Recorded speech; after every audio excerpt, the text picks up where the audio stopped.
마태복음 3장 2절하고 4장 17절 말씀입니다. 시작. 회개하라 천국이 가까이 왔느니라 하였으니. 아멘.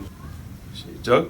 이때부터 예수께서 비로소 전파하여 이르시되 회개하라 천국이 가까이 왔느니라 하시더라. 아멘. 여러분, 세상을 향해서 교회가 외칠 수 있는 소리가 많습니다. 또 할 수 있는 일도 많습니다. 그런데 자르고 가르면 반드시 해야 할 일이 있고 반드시 해야 할 소리가 있습니다. 엄밀히 말하면 이 일은 곧 소리입니다. 선지자가 무슨 일을 합니까? 외치는 소리를 냈죠. 제사장도 제사도 지내지만 그런 예표였고요. 실체 곧 메시아가 오리라는 소식을 말하는 것, 백성에게 그 이야기를 가르치는 것, 굉장히 제일 중요한 일이었습니다. 자, 그래서 우리 신앙인들, 기독교인이라 할게요.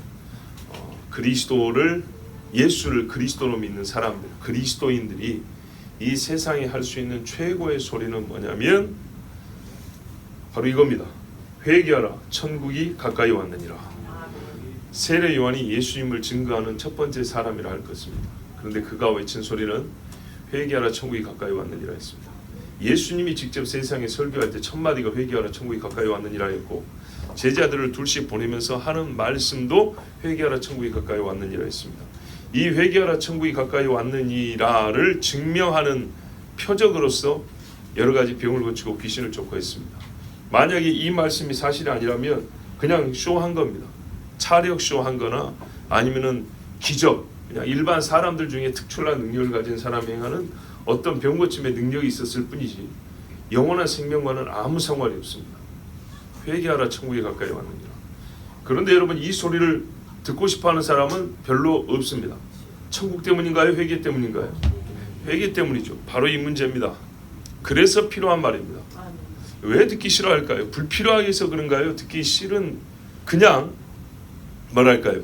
회개의 불필요성 때문에 필요 없는 거를 왜 교회는 하라고 하냐에서 듣기 싫어합니까? 아니면은 원하지 않아서 듣기 싫어합니까? 원하지 않다는 얘기죠. 이 말에서 굉장히 중요한 사실이 도출됩니다. 세상 모든 사람에게 사실은 필요한 일이라는 겁니다. 필요한 일인데 원하지 않는 거란 얘기죠. 그렇죠? 필요한 일인데 원하지 않는다. 모든 사람에게 필요한 일인데 원하지 않는 일이니까 정말 이건 누군가 해줘야 될 이야기입니다. 당신에게 필요한 일이 있다. 그런데 당신이 원하지 않는다. 문제는 뭐가 바뀌어야 되죠? 원함이 바뀌어야죠. 원함이 바뀌어서 이 필요한 일을 해야 한다. 원함이 바뀌지 않으면 이 필요한 일을 안 합니다. 회개는 억지로 하거나 누가 대신 해주는 게 아니기 때문에 그 마음에 원함이 있어 했을 때 참된 회개가 되므로, 이 일은 근데 누가 할까요? 성령이 하시죠. 하나님이 하십니다. 그러나 이 소식이 먼저 들려져야 합니다. 사람에게 성령으로 말미암아 죄에 대한 회개가 있어야 한다가 먼저 들려져야 합니다. 그리고 그 결과도 알려져야 합니다. 천국이 주어진다입니다. 그런데 오늘 말씀에 천국이 주어지리가 아니고요, 가까이 왔다 했습니다. 주어지지 않는다는 것이 아니라 핵심은 1차적인 말씀의 의도는 경고입니다. 천국이 가까이 왔다. 회개의 기회도 얼마 남지 않았다. 회개가 가능할 때는 언제냐? 천국이 가까이 오고 있는 때이지, 와버리면 회개는 불가능하다. 그리고 천국이 가까이 오고 있으므로 회개가 가능하다이기도 합니다. 지금 이때 하나님이 천국을 몰고 들어오실 때 말이죠, 큰 배가 들어오면 바닷물을 밀고 들어오죠. 물이 밀리는 것처럼 지금이야말로 회개에, 좋게 말하면요, 거룩한 압력이 주어지고 있는 때랍니다. 천국이 밀고 오면서 천국의 힘이 우리 각 사람들에게 밀어붙이고 있단 말이죠. 들어와라, 들어와라, 회개하라고 밀어붙이고 있는 때, 어느 때인가요? 이 소식이 이제 잠잠해질 때, 그때는 들리지 않습니다. 듣고 싶지 않은 소리 들리지 않지만 동시에 뭐가 없어지죠? 필요한 이야기가 없어져 버립니다. 그래서 우리 사람들도 이런 말 하잖아요. 옛날에 엄마가 야단칠 때가 그립다. 나이 들어 생각해보니 그때 아빠가 해주신 말씀이 참 필요했던 이야기인데 내가 그 말씀을 안 들었던 게 후회가 된다. 신앙에서도 그때 내가 그 설교나 그 말씀을 듣고 순종했다면 지금 30년이 지났는데 30년 동안 만약에 그 말씀을 지켰더라면 후회하죠. 30년 지나버린 건 돌이킬 수가 없습니다. 제일 필요한 이야기. 병원 가서 해야 될 일만 접수하고 뭐하고 뭐 다 필요하죠. 뭐 때문에 몇 시간을 기다립니까? 의사가 해주는 한마디 들으려고. 그렇죠. 여러분, 논리학에 보면 말입니다. 논리학이니까 어렵게 생각할 거 없습니다. 크게 연역 추론이라는 게 있고 귀납 추론이라는 게 있습니다. 귀납 추론은 빼고 연역 추론을 설명해 드리면 딴 게 아니고요. 확실한 대전제가 있습니다. 명백한 사실이에요. 자명한 이치, 불변의 사실이 있어요. 이 사실로부터 결론을 끌어내는 겁니다. 자, 예를 하나 들어드릴게요. 우리 중에 부모 없이 태어난 사람 없죠? 그러면 이렇습니다. 부모를 공경하라. 명령이 내려졌어요. 또는 부모를 공경해야 한다. 그리고 그 다음에 부모를 공경하면 복을 받는다. 그 다음에 부모를 공경했더니 복을 받았다. 자, 이 문장 다 이해되시죠? 근데 여기서 부모를 공경하라는 맨 처음 이 문장, 여기에 대해서 누가 토를 달지 않습니다. 그죠? 그리고 뒤에 논리가 이어서 부모를 공경해서 복을 받았다까지 나옵니다. 지금 제가 이야기한 거는 제 이야기가 아니라 성경이죠. 성경이 이렇게 말씀하죠. 내 부모를 공경하라. 그렇죠? 그리하면, 그러니까 부모를 공경하면 복을 받는다. 그래서 공경했더니 복을 받았다. 이거죠. 하나님이 이렇게 우리에게 명령을 줬어요. 전제가 있기 때문입니다. 너희 중에 부모 없이 태어난 자는 없다라는 전제입니다. 모든 사람에게 부모가 있다입니다. 부모는 누구냐에 대해서 모르는 사람 없죠. 나를 낳아주신 분이다입니다. 자, 태어나지 않고 존재한 사람 없죠. 그렇죠? 그겁니다. 부모가 계시다라는 사실, 부모가 나를 낳았다는 불변의 사실, 이게 대전제입니다. 여기로부터 논리가 이어져서 답이 나온 겁니다. 자, 기독교 메시지 중에 이만한 연역 논증이 없습니다. 무슨 말이냐? 회개하라. 앞에 무슨 전제였어요? 모든 사람은 죄인이다입니다. 모든 사람은 죄인이다. 그보다 더 앞선 전제가 있어요. 이건 연역 논증 중에서 최고의 연역 논증이라는 게 뭐냐면 전제가 확실한 게 몇 겹이 쌓여 있어요. 보통의 연역 논증은 확실한 전제 하나면 되는데 성경의 전제는요 몇 겹이 있어요. 모든 사람은 뭐라고요? 죄인이다. 죄 안 짓는 사람은 없다. 또 하나의 전제가 있어요. 하나님께 죄를 지었다. 하나님이 계시다. 하나님이 계시다. 하나님이 우리를 만드셨다. 맞습니까? 이 전제에 의해서 우리에게 필연적으로 주어지는 명령이 뭐냐면 회개하라입니다. 회개하라. 그럼 어떻게 해요? 회개하라. 그래서 회개하면 천국이 주어질 것이다. 회개하였더니 천국이 주어졌다. 성경의 말씀이죠. 맞죠? 너희가 회개하여 죄사함을 받으라. 회개하여 하나님 나라에 들어감을 얻으라. 회개하여 어린 양의 혼인잔치에 들어가라. 회개하여 흰옷을 입고, 그렇죠? 전부 다 회개하였더니 천국에 들어갔다. 회개하였더니 복을 받았다는 말씀을 성경에서 또 여러 가지로 그 결론을 말씀해 줍니다. 대전제와 결론이 이렇게 풍성하고 확실한, 이렇게 넘치는 연역 논증이 없습니다. 자, 연역 논증이라는 것은 자명한 이치에 대하여 다른 사람에게 선포하거나 설득할 때 최고의 논리입니다. 최고의 논법입니다. 모든 사람이 회개해야 될 필요성이 있기 때문에 회개하라 했습니다. 왜 회개해야 되냐? 모든 사람이 죄를 지었기 때문입니다. 근데 회개는 인격적 행위란 말이에요. 누구에게 죄를 지은 겁니다. 누구에게 죄를 지었습니까? 하나님께 죄를 지었습니다.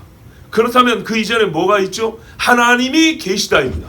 하나님이 세상을 만드셨고 우리를 만들었다입니다. 여기서도 창조신앙이 있습니다. 창조신앙이 없고서는 회개하라가 성립이 되지 않습니다. 천국이 가까이 왔느니라. 하나님의 구속의 섭리가 있습니다. 하나님께서 우리를 구원하겠다는 작정이 있었다는 겁니다. 그렇죠? 하나님이 우리를 구원하는 창세 전부터 계획하시고 예정하시고 선택하시고 작정을 하셨습니다. 그리고 그 아들을 보내셨습니다. 그 아들을 보내셔서 십자가의 대속 죽음을 죽게 하신다라는 하나님의 구원의 사역이, 그 내용이 이 천국 안에 들어있습니다. 그 결과 천국이 주어집니다. 그런데 아무에게나 주어지나요? 인과관계가 있습니다. 이 대전제에 대한 믿음과 이 결과에 대한 믿음을 가지고 뭐 하라고요? 회개하라입니다. 회개하라.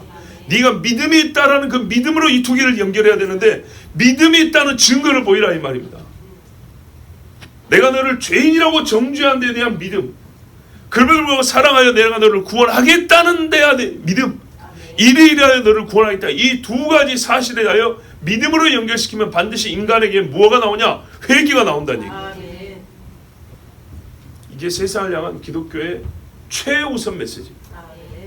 제일 중요한 메시지입니다. 여러분, 세상 사람들이 이렇게 말합니다. 교회가 현실 세계에 대한 개혁 의지를 좀 가져야 된다. 지금 이 이야기는 전에도 아마 전한 기억이 있을 겁니다. 현실 개혁 의지가 없다 해서 공산주의가 교회를 굉장히 싫어했다 그랬죠. 왜? 우리는 이 땅에서 현실을 바꿔서 천국을 만들고 싶은데 저 예수님은 죽어서 가자고 하니. 그러니까 저건 민중의 아편이라고. 왜요? 이 세상에서 다 잠들게 하고 난 다음에 진짜 잠들게 해서 죽게 한 다음에 데려가겠다 하니, 현실에서는 똥을 먹거나 밥을 먹거나 뭔 상관이냐 이러고 살 거 아니냐는 거죠. 근데 실상 그렇습니까? 아니죠. 공산주의가 똥을 먹고 살지. 우리 교회가 복음이 들어간 것들은 어떻게 했습니까? 예, 죽 먹던 사람이 밥 먹게 됐어요. 글을 모르던 사람이 학식이 있게 됐어요. 누더기를 입고 다니는 사람이 비단 옷도 입고 다닙니다. 이 나라에 와서 선교사들이 이 나라에도 140년 됐어요. 140년. 예? 140년 전에 들어와가지고 제물포에 들어와가지고 저 부산에 들어와가지고 선교사들이 한 일을 보십시오. 그 사람들이 와서 말했어요. 여러분, 이대로 사시면 됩니다. 죽어서 천국 가면 됩니다. 이랬습니까? 아니죠. 천국을 말할수록 죄의 결과로 죄에 속박되어 있는 삶을 벗겨내려고 애를 썼어요. 천국이 가까이 왔기 때문에, 아직 오지 않지만 가까이 왔기 때문에 천국의, 우리 인간적 표현하면 천국의 기운이 여기서 느껴지는 거죠. 천국이 희미하게 보이는 겁니다. 그것이 현실이 되는 거예요. 현실이. 그래서 어떻게 해요? 첩도 버리고 노름도 끊고 우상숭배 상도 다 엎어버리고 깨끗해졌어요. 정신이 말짱해졌어요. 예수님이 천국이 가까이 왔느니라 해가지고 먹던 떡을 뺏었습니까? 여기서는 굶어. 그랬습니까? 오병이어로 왜 줬죠? 여기서 다 병신으로 살아도 돼. 그랬습니까? 왜 고쳐줬습니까? 천국이 그렇다는 걸 보여주는 것이었습니다. 그래서 천국이 가까이 왔다를 외치는 교회 사역에서는 말이죠, 구제가 있습니다. 치료가 있습니다. 그런데 그게 실제가 되기 위해서는 어떻게 하냐면 회개가 선행되어야 된다는 거예요. 사람들이 그럽니다. 산상설교를 해주세요. 온유하라 해주세요. 오래 참으라를 얘기해 주세요. 화평하라를 얘기해 주세요. 그런데 여러분, 새롭게 되지 않으면 불가능합니다. 마음이 새롭게 되지 않으면요, 백날 천날 만날 너희는 온유하라 가르쳐줘도 안 됩니다. 화평하라 안 됩니다. 절대로 안 됩니다. 사람의 마음속에 시기가 나와서 안 됩니다. 여러분, 에베소서 말씀 말했어요. 전에는 너희가 그랬어요. 저 정사 권중 권세 잡은 자를 따라, 이 세상 욕심을 따라 그랬어요. 이게 인간의 본성이에요. 세상 욕심을 따라가는 게 인간이라고 해요. 육체의 정욕대로 살아가는 것, 이게 인간의 실상이에요. 그래서 보세요. 훈련으로 도덕이 고양되는 게 아닙니다. 교육으로 욕심이 없어지지 않습니다. 절대로 채워주면 되겠지. 아니죠. 거머리는 피를 빨아먹고 또 다오 그런데요. 예, 사투리인지 잘 모르죠. 다고 이런다 그랬죠. 욕심을요, 사람이 채워주면, 한 가지 욕심이 채워지면 그걸로 그칩니까? 절대 안 그럽니다. 정치인들요, 구의원, 시의원, 국회의원, 대통령까지 가려고 그래요. 장교들도요, 말동간에 하나에서부터요, 별 4개까지 가려고 그럽니다. 이게 인간의 욕심입니다.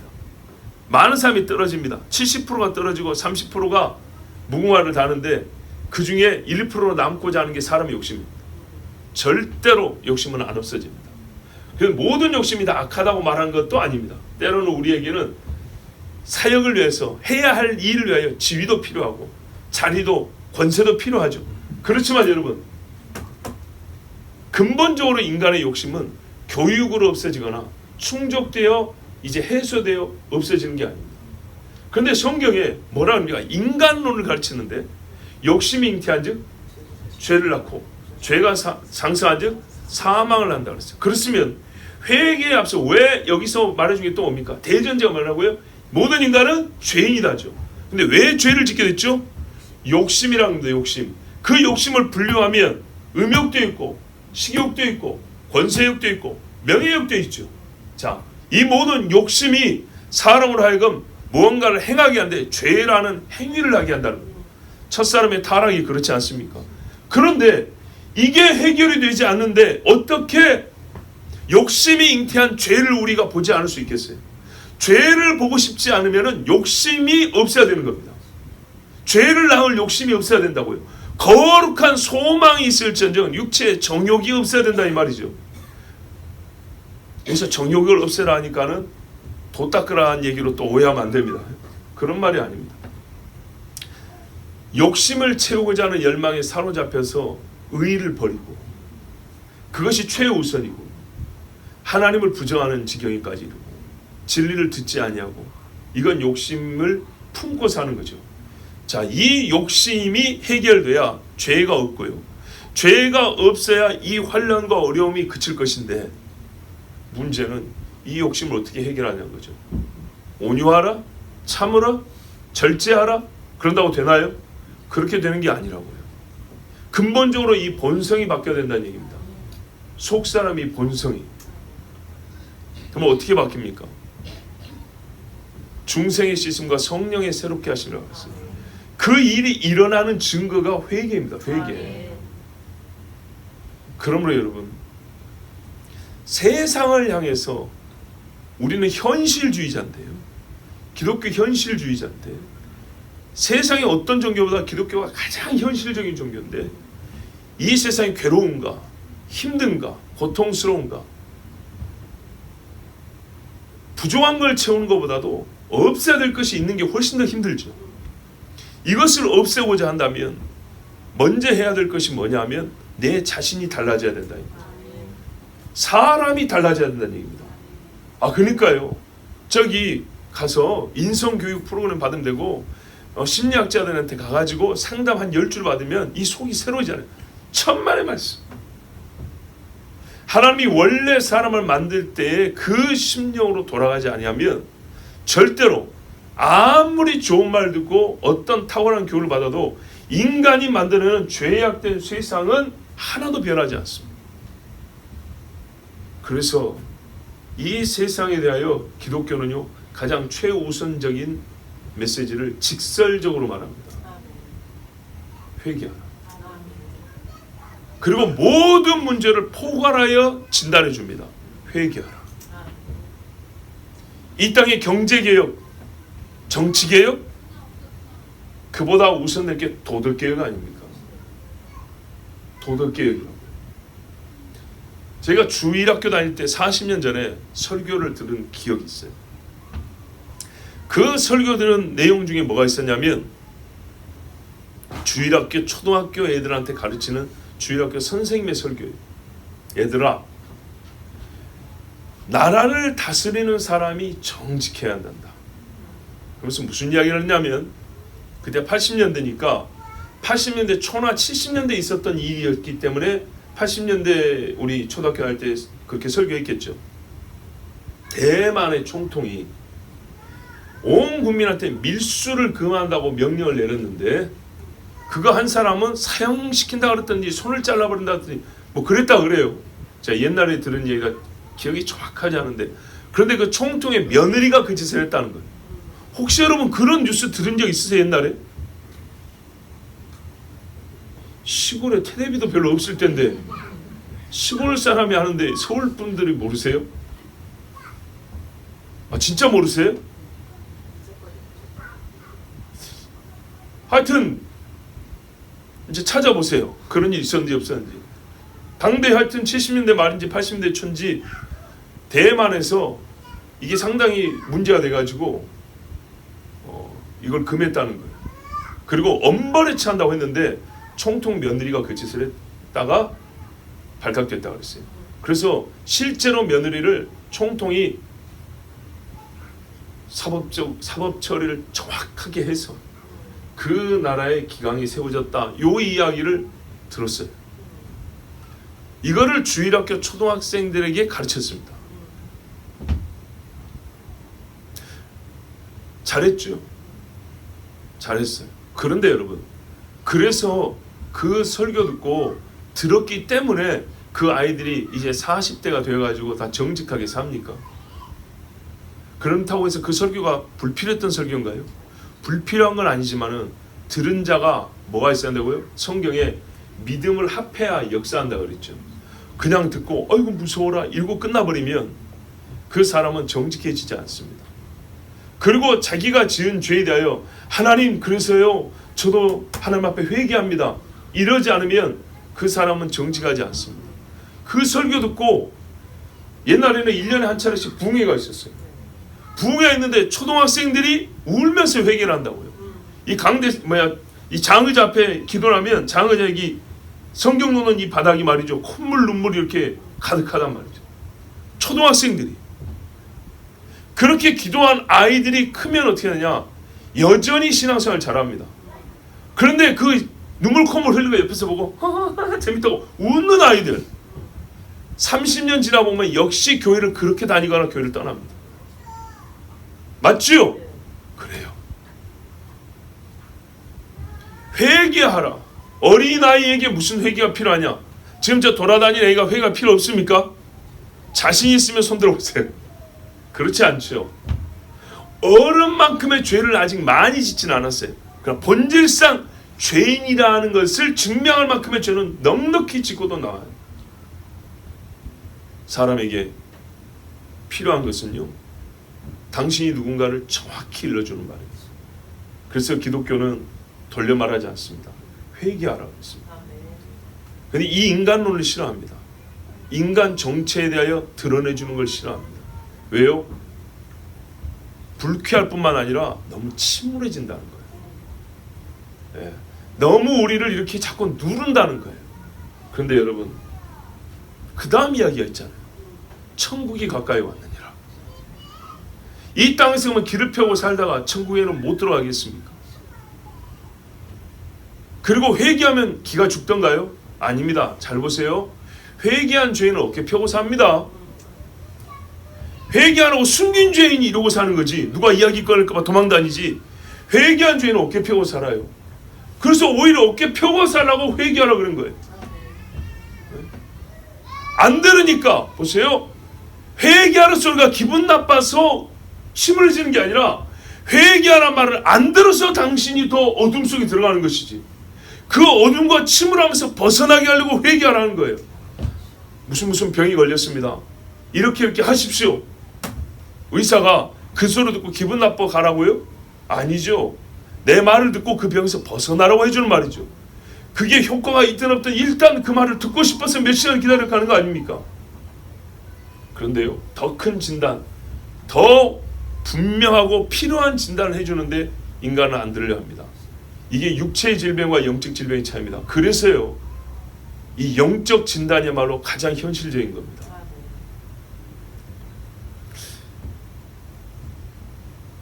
예레미야에 보면 26장에 이런 말씀이 있어요. 하나님이 유다왕 여호야김 시절에 요시아의 아들 여호야김 시대에 예레미야에게 임하여 말씀하시는데 뭐라 그러냐면, 너는 내가 지금부터 하는 말을 감하지 말고 그대로 전하라 그럽니다. 요시아는 신앙의 개혁자인데 요절에 일찍 죽었잖아요. 그 아들 여호야김 때 뭐라고 말씀합니다. 너는 지금 성전에 들어가서 예배하러 모인 자들에게 외치라고 했어요. 예배하러 모인 자들에게. 크게 두 가지입니다. 예배하러 모였기 때문에 듣는 귀가 있을 것이고, 예배 안 하는 사람보다. 두 번째는 예배하지만 진실하지 못한 자들이기 때문에 그들이 먼저 들어야 되고, 그래서 가서 외치라 했어요. 내용이 뭐냐? 뭘까요? 우리 한번 찾아볼까요? 예레미야 26장입니다.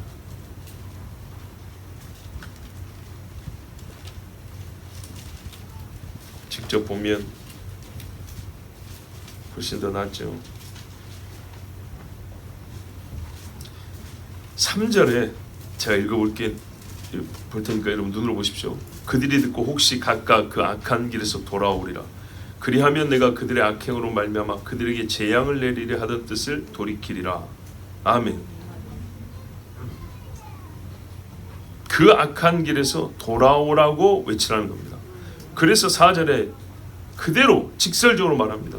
여호와의 말씀에 너희가 나를 순종하지 아니하며 내가 너희 앞에 둔 내 율법을 행하지 아니하며 내가 너희에게 나의 종 선지자들을 꾸준히 보내 그들의 말을 순종하라고 하였으나 너희는 순종하지 아니하였느니라.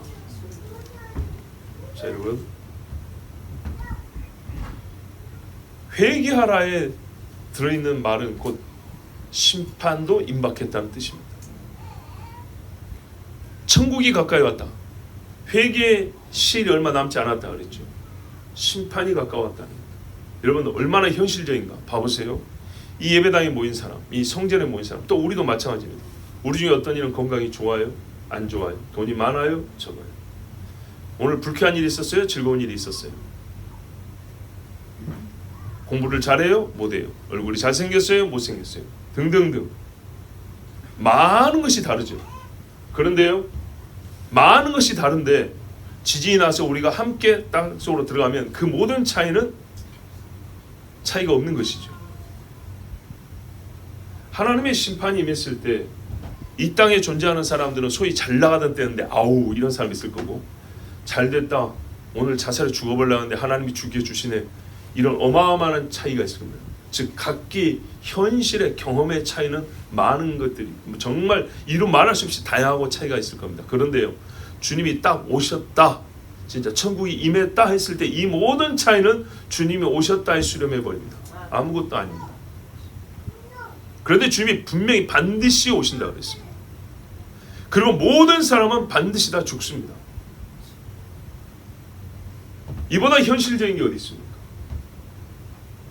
그래서 성경이 말하는 우리에게 이 세상에 대하여 또 직설적으로 들려주는 말씀이 뭐냐면 너희는 하나님의 진노 아래에 있다입니다. 회개하라는요, 죄만 있다고 하는 게 아니에요. 그 죄를 가지고 있으면 전부 다 하나님의 진노 아래 멸망할 것이다. 너희가 어떤 형편과 어떤 사정이 있고 누구는 조금 잘하고 조금 못하고 그런 차이가 아무 차이를 남들지 못하고 다 철판으로 덮어서 눌러버리듯이 너희는 다 죄 아래 있어서 하나님의 심판을 받게 될 것이다. 이 세상은 하나님의 진노 아래 있다고 로마서에도 잘 말씀해 주고 있습니다. 이보다 현실적인 게 어디 있을까요? 안타까운 일이지만 우리 실감나기 위해서 설명을 다시 해드립니다. 세월호에 400 몇십 명이 한꺼번에 죽었습니다. 각기 사정이 있습니다. 비행기 무한에 거기 사고 나왔고 수백 명이 한꺼번에 죽었습니다. 각기 형편과 사정이 있습니다. 그런데요, 불과 1초도 안 되는 시간에 전부 다 똑같아져 버렸습니다. 이것을 비교할 수 없을 정도로 곱하기를 해서 거의 무한급수로 곱하기를 해서 이 세상에 일어날 일을 한번 생각해 보십시오. 그날에 고관이 무슨 상관이고 종이 무슨 차이가 있겠습니까? 아무렇게나 살란 얘기가 아닙니다. 아까 분명히 말씀드렸죠. 선교사들이 그날이 가까웠기 때문에 이 땅에서 그날의 모형을 가지고 살 수 있을 정도의 변화는 우리에게 있어야 하고 하나님은 그렇게 해주십니다. 그런데 그거는 뭐냐면 이 땅에 소망을 두지 말게 하려고 오시려 주신 것이지, 이 땅에서 모든 꿈을 다 이루고 여기가 좋사오니 하고 여기서 천국을 무시하고 살라는 말이 아닙니다. 결국 죄 가운데 있는 자는요, 지금 보죠. 죄 가운데 있는 자는 죄 가운데 있는 자는 다 하나님의 심판 속에 그 진노 아래 있는데 거기서 무슨 차이가 있을 것이며 거기서 더 나은 것과 덜한 것이 무슨 의미가 있겠습니까? 그래서 하나님이 말씀하신 거예요. 회개하라. 그러면 그림으로 묘사하면 아까 그 덮은 철판에 구멍이 나서 그 중에 나오는 사람입니다. 이게 회개한 사람입니다. 그 뜨거운 쇠로 그 불로 담근 철판 아래에 있는, 이게 모든 게 죄 아래에 있는 사람들입니다. 네, 너희가 불 가운데서 끄집어냄을 받는다 그랬죠. 그래서 이 비유를 하는 겁니다. 거기서 한 사람 올라오고 한 사람 올라온다면 그 다음에 도덕적인 성숙함도 있고 인품의 성숙함도 있고 거룩한 일에 대한 더 열심도 나오는 것이지, 죄 아래 갇혀 있고 불 속에 들어있는 인간 존재 그대로는 하나님의 진노 안에 있기 때문에, 사단의 권세에 잡혀있기 때문에 아무 선한 것도, 하나님이 기뻐하시는 어떤 일도 할 수가 없습니다. 더하여 너무나 지당한 이야기만 구원에 이를 수가 없습니다. 그래서 회개하라 합니다. 천국이 가까이 왔다. 회개하면 어디 간다는 얘기입니까? 천국에 간다는 뜻이 나옵니다. 그렇지 않으면 회개하라를 먼저 말할 필요가 없습니다. 회개하라. 두 가지 사실만 말해준 게 아닙니다. 회개할 때이다와 천국이 가까이 오고 있다는 단순 사실을 말해준 게 아니라 두의 상관성을 알아야 합니다. 회개하는 자가 천국에 가까이 오는데, 회개하지 않으면 천국이 임하였을 때 들어갈 수 없다 이고, 대신 어떻게 해요? 하나님의 진노로 형벌 속에 들어간다입니다. 하나님이 천국에 들어갈 준비를 해 놓으셨습니다. 예수 그리스도를 이 땅에 보내셨습니다. 그리고 죄에 속하 있는 우리를 그 가운데서 건져냈다 그랬습니다. 그리고 동시에 뭐냐면 너희가 하나님의 진노에서 구원을 받았느니라, 이렇게도 말씀했습니다. 얼마나 현실적인 이야기입니까? 진노 아래 있으면 아무리 대단한 일을 해도 다 하나님의 심판 속에서 끝나는데, 여러분 좀 피부에 와닿는 이야기를 하나 해드릴까요? 어떤 할아버지가 있어요. 자산 100억입니다. 부동산 50억, 예금 50억. 대단하죠? 대단합니다. 그런데요, 40년 전에 땅을 사가지고 재산이 늘어났는데 그 소송이 걸렸어요. 그때 계약서가 위조된 거였다고. 이 할아버지가 뒷목을 잡았습니다. 뺏기게 생겼어요. 집에 살고 있는데 이 집에 누가 와갖고 불을 질러버렸어요. 집도 없어지게 생겼어요. 예금을 해놓은 은행이요, 부도가 나가지고 예금 50억 찾지도 못하게 생겼어요. 굉장히 현실적인 문제죠. 그런데요, 딱 그 찰나에 좋은 일이 생겼어요. 큰딸이 공부를 잘해가지고 서울중앙지법 판사로 임명이 됐어요. 그 시즌에 아이 작은 아들이 똑똑해가지고 삼성에서 상무로 승진을 했어요. 겁나게 좋죠. 이렇게 좋은 일이 있어요. 이 할아버지가 위장암이 있어가지고 3기였는데 병원에 가보니까 말끔히 없어졌대요. 겁나게 좋죠. 그런데 이 할아버지가 근심과 기분 좀 이 속에서 걸어가고 있는데, 그래서 이제 기분 좀 달랜다고 산에 이제 산책한다고 갔어요. 그런데 그 동네 멧돼지가 많이 나왔고 누가 구덩이를 파고 밑에 꼬챙이를 박아놨어요. 멧돼지 잡으려고. 근데 그걸 모르고 바로 눈앞인데 근심하다가 우리 아들이 이러고 왔는데 바로 앞에 구덩이가 있어요. 자, 이때 여러분 이 할아버지를 도와주고 싶은 사람이 한 사람 있어요. 세 가지 중에 무슨 이야기 해줄래요? 할아버지 그 땅 내가 찾아줄게요. 네. 두 번째, 할아버지 그래도 아들 딸이 잘 됐잖아요. 세 번째, 할아버지 스탑! 자, 어떤 이야기를 해줄래요? 자식이 승진을 하고 판사 되면 뭐 할 거예요? 한 걸음 가면 꼬챙이 죽어버리는데, 저게 불이 났든지 50억짜리 땅을 뺏기든지 이 앞에 한 걸음 들어가면 끝나는데 지금 해줄 소리가 뭐예요? 가장 현실적인 소리. 할아버지 서야 합니다. 이건 늦어요. 그러면 끝나버렸죠. 멈춰! 그랬죠. 이거는 뭐 존댓말이건 반말이건, 군대에서 급할 때 반말 통합니다. 급할 때는 반말이에요. 운동선수들도 패스할 때 선배한테 반말하죠. 막 이름 부르죠. 급할 때는 그래요. 여기 당장 여기서 한 걸음 더 가면 죽는데, 여러분 실감 나죠? 그런데 이런 경우가 왔습니다. 전쟁에서 진짜로 지뢰 딱 밟기 일보 직전에 그 사람 제대하고 하면 집에 좋은 게 많아요. 처자식도 있고, 또 어떤 사람은 돌아가면 깜빵 가야 할 사람도 있어요. 그런데 지금 당장 지뢰 밟기 일보 직전에 뭐 해줘야 돼요? 멈추라고 해야죠. 이거 내딛는 순간, 그리고 한 걸음 가면 산산조각 나버려요.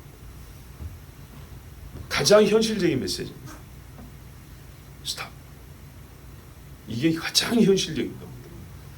우리 인간에 대해서, 우리가 인간이 처해 있는 상황을 알지 못하기 때문에 요 나머지 것들이 큽니다. 그리고 그 밑에 아류들도 무지하게 많습니다. 세상을 향한 메시지라고 했습니다. 여러분, 전 세상을 말했어요. 하나님의 죄 아래, 아니 그들의 죄 아래 팔려 있다 그랬어요. 그래서 마귀가 샀어요. 죄값으로 샀어요. 움켜쥐고 있습니다.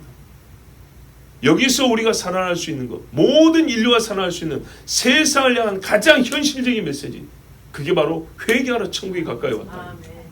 그럼 멈췄어요. 그 다음은 어떻게 하죠? 돌아가야겠죠. 그럼 이 문제들은 어떻게 해요? 그냥 그대로 또 안고 갑니까? 하나님께 기도를 하죠. 근데 기도할 마음을 어떻게 생길까요? 이게 벗어난 사람, 멈춰 본 사람, 그래서 이야, 이런 무서운 데서 하나님 나 살려줬구나, 이게 경험이 된 사람, 이 사람이 그 다음 행보를 다르게 합니다. 이게 없으면 절대로 이래라 저래라 안 됩니다. 그 결국이 어떻게 되냐면 천국입니다. 이 나머지 그래서 돌이켜서 최종적으로 가는 길이 이제 인생길이 달라지면서 천국으로 들어가는 겁니다. 근데 이 천국에 갈 길을 우리 하나님이 아들 예수 그리스도를 보내셔서 마련해 주셨다 그랬습니다. 내가 곧 길이요 그랬습니다. 그래서 세례 요한 때 외치기 시작했습니다. 여기 길이 있다고, 천국이 이제 왔다고. 예수님이 그렇게 외쳤습니다. 사도들이 외쳤습니다. 곧 말을 하자면 예수 그리스도를 이 땅에 보내주심과 동시에 천국이 가까이 왔다고 외쳤습니다. 우리에게 예수님이 왔습니다. 현실입니다. 실제입니다. 이보다 확실한 대전제가 없습니다. 그러면 여기서부터 시작된 게 뭘까요? 회개의 기회도 주어졌고요. 또한 회개하면 천국을 얻는다고요. 그렇지 않으면 여전히 진노 아래 있다입니다.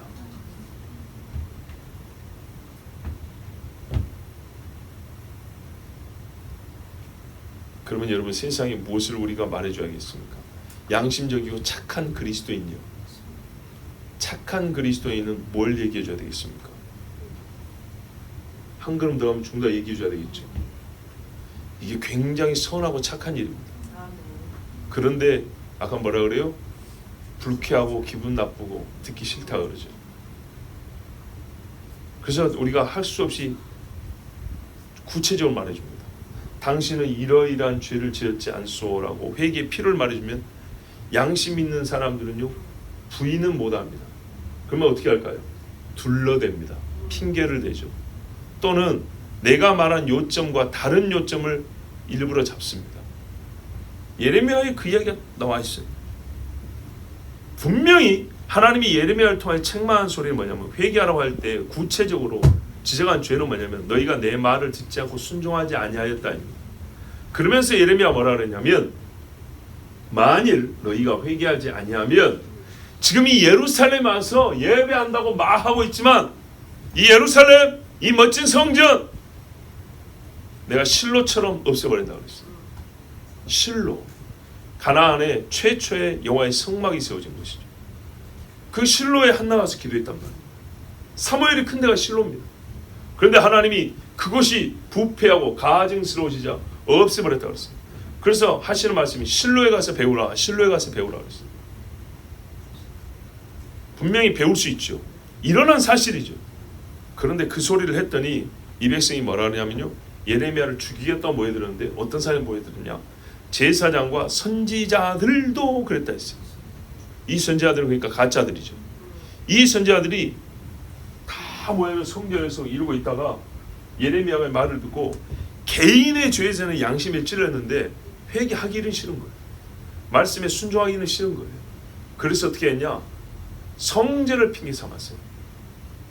봐보세요 여러분, 8절 9절 같이 읽습니다. 시작. 예레미야가 여호와께서 명령하신 말씀을 모든 백성에게 전하기를 마침에 제사장들과 선지자들과 모든 백성이 그를 붙잡고 이르되 내가 반드시 죽어야 하리라. 어찌하여 내가 여호와의 이름을 의지하고 예언하여 이르기를 이 성전이 실로같이 되겠고 이 성이 황폐하여 주민이 없으리라 하느냐 하며 그 모든 백성이 여호와의 성전에서 예레미야를 향하여 모여드니라. 아멘. 여러분, 핵심은 당신들의 죄를 회개하고 행위를 돌이키라 했어요. 그렇지 아니하면 성전도 부셔버린다 얘기를 한 거예요. 그런데 이 성전을 부셔버렸다는 그런 말을 어떻게 입에 담을 수 있냐고. 예레미야의 메시지의 요지는 중심은 그게 아니잖아요. 그런데 자기들 죄는 싹 빼버리고 저 뒤로 넘어서 뭐 성전이 어쩐다고? 왜 그 이야기를 꺼냈는지에 대해서는 말하지 않냐고. 성전을 못 오겠다고. 자, 예수님도 보세요. 똑같이 그랬죠. 이 성전 다 없어졌어요. 수르바벨이 들어와서 옛날보다는 좀 초라하지만 지어놨어요. 헤롯이 이 유대인들에게 환심을 얻으려고 보수공사를 막 하고 있었어요. 멋지게 만들어놨어요. 근데 예수님이 거기 올라와서 뭐라 했어요? 돌 하나도 돌 위에 남지 않냐고. 보라 날이 이르르니 막 외쳤죠. 그랬더니 이 사람들이 예수님을 죽이려고 했어요. 자기들에 대해서 한 말도 기분 나빴는데 거기서 분노가 일어나는데 양심상 너희 중에 죄 없는 자가 돌로 먼저 치라 했을 때 돌 못 쳤죠. 그런데 부글부글 끓는데 마침 예수 하는 소리를 말해요. 이 성전을 헐라 내가 사흘 만에 지으리라. 돌 하나 돌 위에 남지 아니하리라. 다 빼앗기리라. 이래가지고 어떻게 해요? 성전을 못 오겠다고. 하나님의 보좌를 못 오겠다고. 이때로 죽일 놈이 이랬단 말이죠. 사람이 이렇게 피해갑니다. 근데 왜 성전을 하나님이 없애버린다고 그러는데요? 너희가 나에게 온전한 예배를 드리지 않는다면 성전이 무슨 소용이냐는 거죠. 사마리 여인한테 들어보세요. 예루살렘입니까? 그리심산입니까? 아니다. 영과 진리로 예배하라 그랬어요. 근데 이게 없는데 성전이 무슨 소용이냔 말입니다. 솔로몬이 처음에 하나님 앞에 진심으로 성전을 지을 때 하늘에서 불이 내렸지만은 우시아 아하스가 거기다가 므낫세가 우상 세우는 성전이 무슨 소용이냐 말이죠. 그거는 신전이지. 우상의 신전이죠.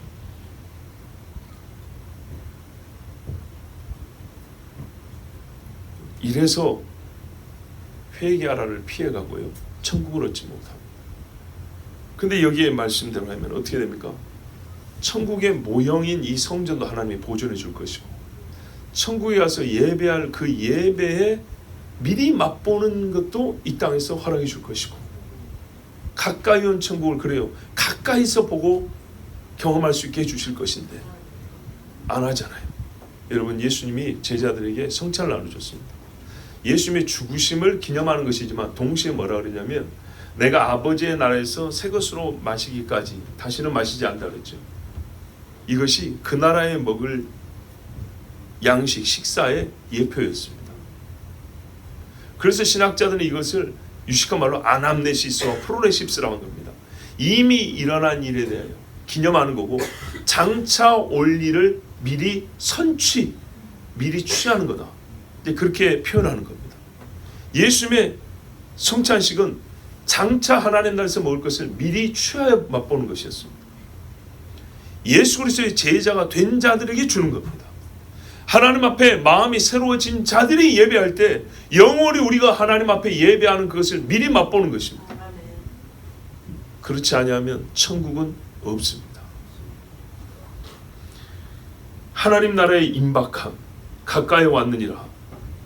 이 말은 진짜 눈앞에 왔다는 말입니다. 가장 좋은 것이 눈앞에 왔다는 얘기입니다. 그죠? 그 가장 이제 좋은 것을 취하게 해주겠다는 말입니다. 그러니 여러분 앞에 것에 너무 불쾌할 것이 아니고 회개하면 이 한 가지 조건을 가지고 인간이 얻을 수 있는 최고의 복을 얻게 해주겠다는 거 아닙니까? 이게 어떻게 불쾌한 소리입니까? 이 표 있으면 밥 공짜로 얻어 먹을 수 있어. 그거보다 나은 이야기죠. 그죠? 저기 병원에 가면 의사가 너무 선하서 공짜로 안구 수술을 해준대. 이보다 비교할 수 없는 소리가 바로 천국이 주어진다는 얘기 아닙니까? 이렇게 현실적이고 좋은 이야기를, 이게 기독교의 신앙입니다. 그런데 왜 안 받으려고 그럴까요? 그렇죠. 역시 회개에 걸립니다. 이 나라 백성이 30년 전부터 회개를 부지런히 했다면 오늘의 모습은 어떻게 달라졌을까요? 이 땅의 아비들이 30년 전부터 자녀들 눈앞에서 회개 기도하는 모습을 보였다면 아빠 손잡고 교회만 가는 게 아니라 옆에 조그마할 때 봤는데 눈물 흘리는 모습을 본 적이 있다. 엄마가 가만히 있어, 나 교회 가야 돼. 막 부산에 화장하고 이러는데 집에 와서 한 번씩 손잡고 기도하고 부둥켜 기도하는데 눈물 흘리는 엄마 품에서 기도를 받아본 적이 있다. 어떻게 됐을까요? 한 반에 70명씩 수업만 했습니까? 한 교회 애기들이요, 저희 문틈에 서 있을 정도로 바글바글했을 그때 먹을 떡만 나누지 말고 복음이 우리 하나님 나라 할 때 긍정적 이미지만 보여주지 말고, 널 이놈들아, 이렇게 교회 와서 예배드리고 집에 와서 제사상 차리면 거기서 다 떡 주워 먹고 그러지, 회개하라, 이렇게 가르쳤어요. 너희 놈들아, 지금은 10살 먹어서 교회 잘 다니면, 이제 중고등학교 다니면 그때 몰래 담배 피고 시내 나가면 엄마가 보내주는 하숙비 가지고 또 나쁜 짓 하고 술 퍼마시고 너희들 그러지? 하나님 앞에 회개해야 돼. 이렇게 직설적으로 말해주는 선생님이 있고, 그런 설교가 한국 교회에 가득 차 있었다면 무리하고 방지하고 제멋대로인 교인들이 지금보다 훨씬 적었을 겁니다. 성경은 우리에게 정확히 말해줍니다. 너희는 본질상 진노의 자녀였다. 이 사실을 시인하고 받아들여야 합니다. 그 사람에게 가까이 온 천국이 주어집니다. 그 사람에게 예수 그리스도를 통한 하나님의 생명과 경건에 속한 모든 좋은 것들, 빛들의 아버지로부터 오는 하늘에 속한 것들이 주어집니다. 그리고 진짜로 주겠다고 말씀하신 겁니다. 주겠다고. 세상 사람이 듣지 못한 헬라이나 야만이나 유대인이나 이방이나 할 것이, 종이나 자유자나 할 것이, 모든 사람에게 천국이 공이 주어진다는 최고의 복음입니다. 신분과 지위에 상관없이 모든 사람이 죄인인 것을 인정하고 하나님 앞에 회개하면 당신은 나를 구원할 수 있습니다 라고 인정한다면 모든 사람에게 공이 똑같이 하나님의 나라를 준다 그랬습니다. 그리고 그 나라가 임박하여 이제는 가시화되었다고 예수님 오셨을 때 이 말씀을 외치기 시작했고, 우리는요 더하여 주님이 진짜 가까이 올 날이 얼마 남지 않았다 하며 이 시대를 살고 있습니다. 그러므로 어느 때보다도 시급하고 현실적인 메시지는 이 메시지입니다. 그래서 제가 늘 아쉬운 것이, 우리가 저 광장에 가서 외치고 기도할 때 1시간 정도는 작정을 하고 회개만 한번 해봤으면 하는 그런 마음. 물론 그 많은 시간이 이제 부족해서 그러기도 하지만, 누군가를 규탄하고 잘못을 지적하여 우리는 새로운 나라를 만들기 위하여 기도해야 합시다. 뭐 필요한 일이긴 하지만 그 전에 말입니다. 이 나라의 죄로 말미암아 하나님 앞에 우는 일이 얼마나 필요한가.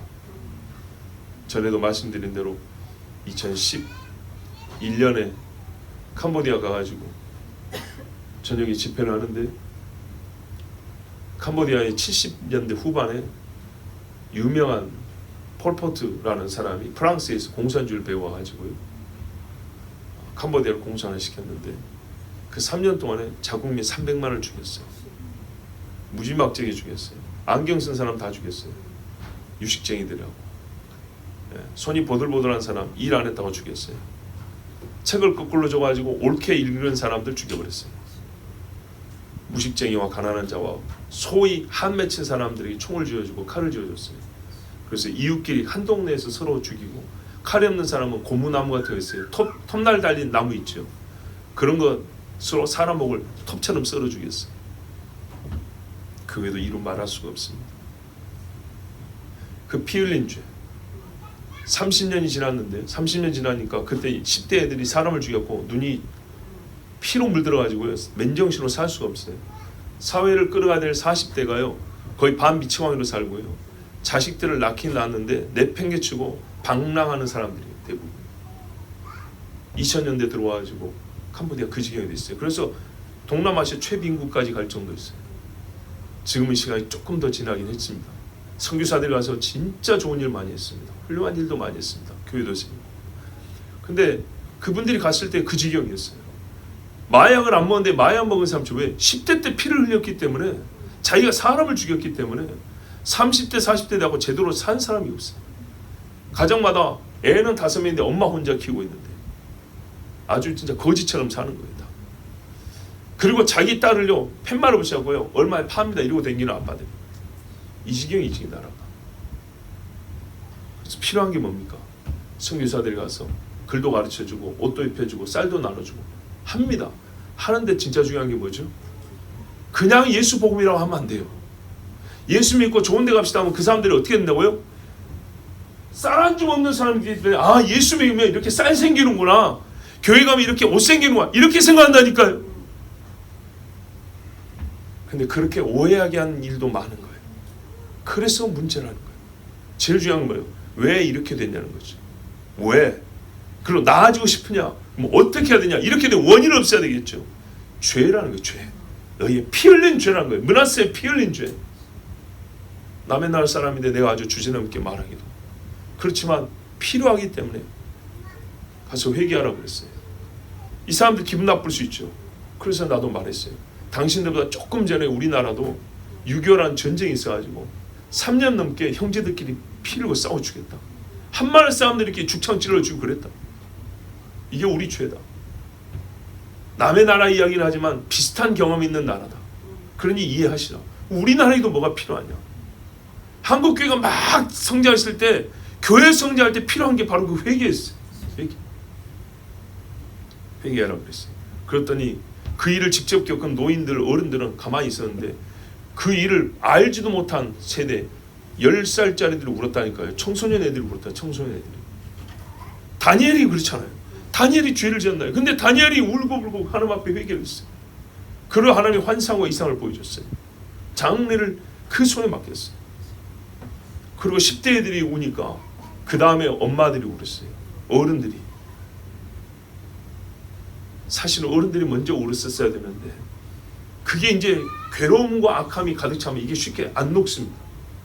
근데 오히려 그 일과 상관없는 아이들이 울기 시작하니까 울었어요. 결과적으로 어떻습니까? 회개했다는 거예요. 그 한 마을이지만 회개했다는 거예요. 그래서 그날 밤에 서로 안수하고 부둥켜 안고 하나님 앞에 기도하는 은혜가 넘쳤어요. 이게 현실이에요. 현실. 예? 한 마을 사람들이 찔러주기 때문에 누구도 말을 안 해요. 왜? 말을 하면 얽히고 설키하죠. 전부 다 원수 맺고 살아야 하는데 차라리 그래서 말을 안 해야 아무 일도 없는 것처럼 그렇게 사는 거예요. 숨이라도 쉬는 거예요. 근데 말하기 시작하면 네가 우리 아빠 찔러짓고 네가 우리 여동생을 강간했고 네가 우리 엄마를 때렸고 이래가지고 엉망진창이 되는 거예요. 그래서 말을 안 하고 30년을 지나고 그런데 서로 간에 울면서 회개하고 용서를 구한다면 어떻게 될까요? 진짜 다시 한 형제 자매가 될 수 있겠죠. 나라의 개혁이요.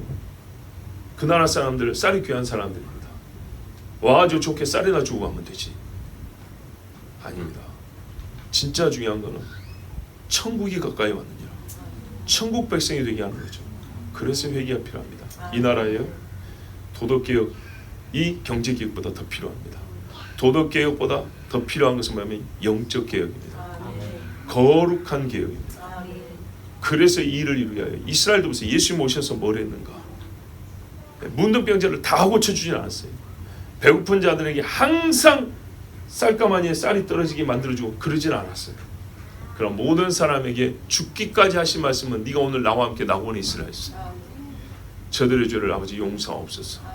이것이었습니다. 여러분, 우리 그리스도인이 세상을 향해 외쳐야 될 소리, 현실 개혁에 의지가 없다, 현실을 외면한다. 천만의 말씀이요. 가장 현실주의자인 사람이 그리스도인입니다. 그리고 그 현실적인 외침을 직설적으로 말하는 사람이 그리스도인입니다. 여러분, 각 가정에서요, 우리가 무례한 말은 하지 말아야 되지만은 하나님의 말씀, 이 천국 복음에 대해서는요, 둘러대 말하지 마세요. 우회하지 마시고 직설적으로 말하세요. 그리고 현실적이지 않다고 말하는 사람들에게 어찌하여 우리가 현실적인지, 정말 당신의 영혼을 위하여 가장 필요한 얘기가 무엇인지 그것을 가르쳐 주시고, 기독교 현실주의자로서 세상을 향한 최우선 메시지를 선포하십시오. 우리 주님과 주님의 제자들이 그리하였습니다. 우리 이 시간에 함께 기도합니다. 하나님 아버지, 하나님 나라의 임함과 임박함, 이 임박함이 우리 그리스도인들이 가지고 있는 신앙관이며 이것이야말로 우리가 이 세상에 외쳐야 될 소리입니다. 주여, 우리 자신이 먼저 회개케 하여 주시옵고 범죄하고 하나님의 떠난 마음들을 돌이켜 주시옵고, 그리고 우리 주변의 많은 사람들에게, 사랑하는 이들에게 첫 번째로 한 말이 회개하라, 천국이 가까이 왔느냐. 그거는 그냥 기독교의 문구가 아닙니까? 아니다. 지금 너에게 주는 말씀입니다. 회개하라, 천국이 가까이 왔느냐. 2000년에 소위 예수 운동가들이 외친 슬로건이 아닙니까? 아니다. 지금 우리에게 주신 말씀이다. 회개하라, 천국이 가까이 왔느니라. 지금 주님 나라가 가까이 왔다. 아버지, 이렇게 외칠 수 있게 하여 주시옵소서. 우리가 세상을 향하여 헌신하는 사람들입니다. 세상을 위하여 사는 사람들입니다. 진짜 세상 사람들은 다른 것을 원하지만 이것이야말로 세상을 위하는 말입니다. 우리에게 세상을 살리는 말을 주셨으니 입을 열어 외치게 하여 주시옵소서. 우리 주 한번 부르기도 합니다.